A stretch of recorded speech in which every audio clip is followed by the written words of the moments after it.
Hello बच्चों, आइए प्रश्न को देखते हैं।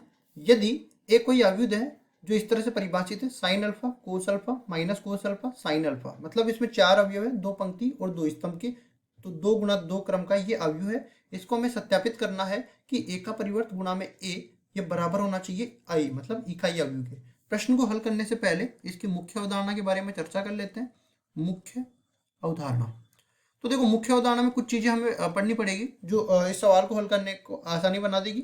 तो सबसे पहले हम लोग बताते हैं कि ए मान लो कोई अवयव इस तरह से परिभाषित है कि ए बी सी डी, इसके चार अवयव है, दो गुणा दो का ये इसका मैं क्रम डाल देता हूँ और यहाँ पे मेरे को ए का परिवर्त निकालना है। तो क्या करते हैं, सारी की सारी पंक्तियों को या तो स्तंभ बना दो या सारे के सारे स्तंभों को पंक्तियां बना दो। यहाँ पे देखो पहली पंक्ति को मैं स्तंभ बनाता हूँ तो ए बी, दूसरी पंक्ति को मैं स्तंभ बनाता हूँ तो सी डी।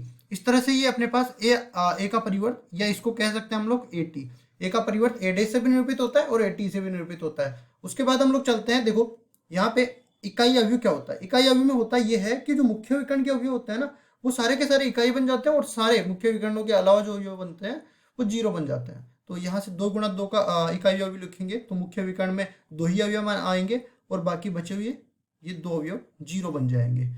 इसका क्रम देख लेते हैं, दो गुणा दो का। इसके अलावा हम लोग त्रिकोणमिति में एक सर्वसमीका पढ़ते हैं, इस तरह से बनता है sine square theta plus cos square theta, ये बराबर होता है एक के।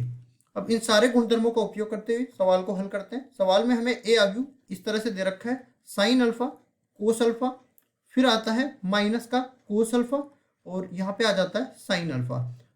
सवाल को हल करने से पहले हल करने के लिए हम लोग इसके ए के परिवर्त को निकालते हैं ए डेज। तो इसकी पहली पंक्ति को पहला स्तंभ बना देते हैं तो ये बन जाएगा साइन अल्फा और ये बन जाएगा कोस अल्फा। दूसरी पंक्ति दूसरा स्तंभ बन जाएगी, ये बनेगा माइनस कोस अल्फा, ये बनेगा साइन अल्फा।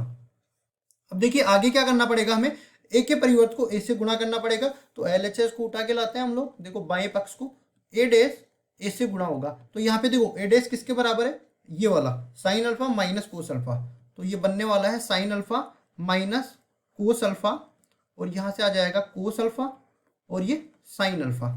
इसी तरह जो ए अवयव है वो इस तरह से बनने वाला है साइन अल्फा और ये कोस अल्फा, फिर आएगा माइनस का कोस अल्फा, फिर आएगा साइन अल्फा।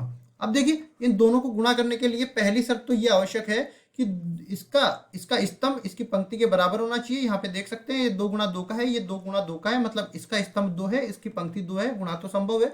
अब गुणा करने के बाद जो अवयव बनने वाला है उसका क्रम इसका पंक्ति और इसकी स्तंभ के बराबर होने वाला है। तो देखिए यहाँ से ए डेस को ए से गुणा करते हैं तो ये बनने वाला है। देखो गुणा कैसे करते हैं, इसकी पहली पंक्ति को पहले स्तंभ के अवयवों से गुणा करेंगे तो यहाँ पे साइन अल्फा से गुणा होगा तो ये साइन स्क्वायर अल्फा बनेगा। फिर पहली पंक्ति के आगे वाले अवयव को पहले स्तंभ के आगे वाले अवयव से गुणा करेंगे, माइनस माइनस प्लस हो जाएगा, कोस अल्फा और कोस अल्फा कुल मिला के ये कोस स्क्वायर अल्फा बन जाएगा। अब देखिए पहली पंक्ति को दूसरे स्तंभ से गुणा करते हैं तो ये बनने वाला है साइन अल्फा कोस अल्फा और माइनस में cos alpha sine alpha, minus में कोस अल्फा साइन अल्फा। इसी तरह ये देखो दूसरी पंक्ति को पहले स्तंभ से गुणा करते हैं तो ये बनने वाला है cos alpha sine alpha, minus में ये बनेगा साइन अल्फा कोस अल्फा, इस तरह से बन गया।